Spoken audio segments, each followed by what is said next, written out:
Yeah, Eric Edwards, my story. Uh, Beginnings Part 2.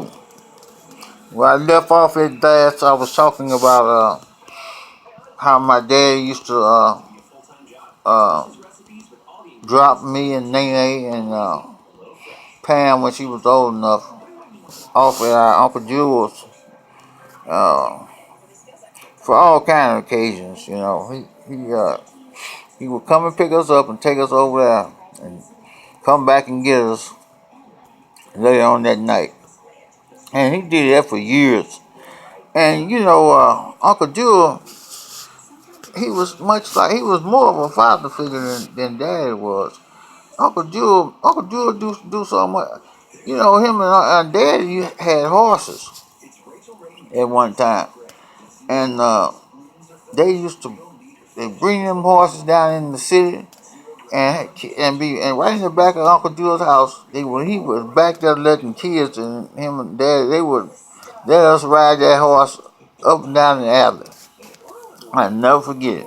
All the neighborhood kids used to come over there, over to Uncle Jewel's, to ride that horse.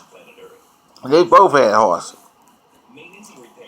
And later on, Uncle Jewel had a damn pony, bought a pony for them kids. And they had a pony in his backyard. Can you imagine that? In the city, in the ghetto, a pony. Yep, they had their own pony.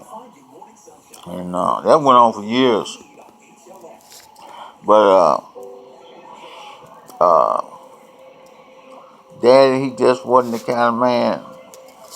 He just wasn't the kind of father figure that you want to raise your child to be.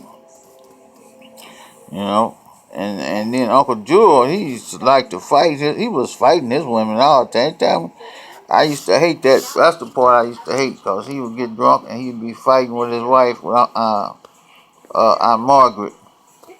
And I'd be ready for go. Used to be ready to go home when they used to fight. And then his kids, Lisa, she was cool, but his sons, Vince and Kevin, man, them boys stayed in trouble. And I used to hate when they got in some trouble because Uncle Jewel was coming back there to whoop their ass. And that's the only part of me not liking that one, because I used to have to sit there and watch him whooping their ass. And I didn't like that.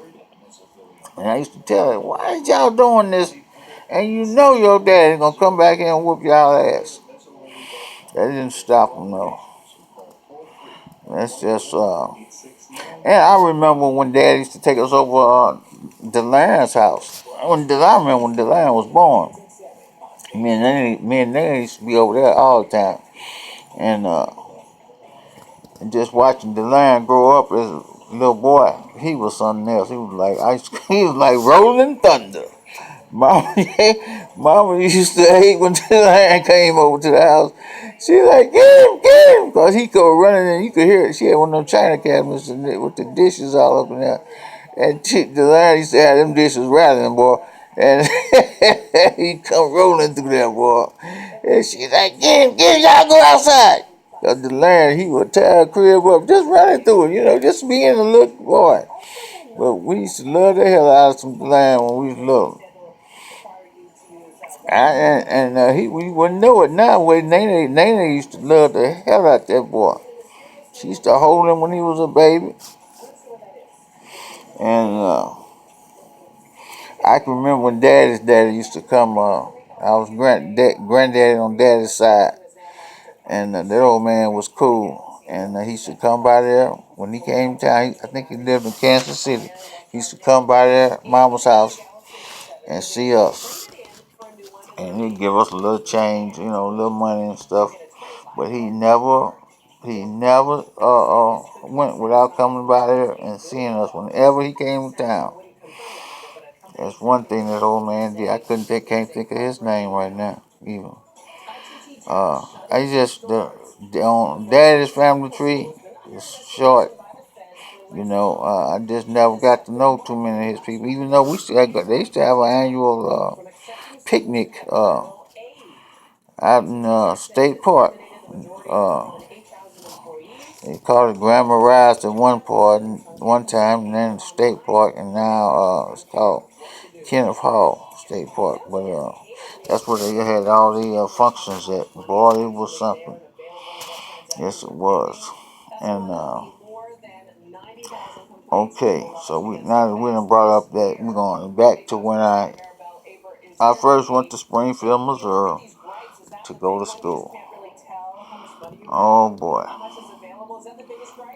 Initially, when they first enrolled me in there, and I remember the day school started, and that first day, and I remember my home.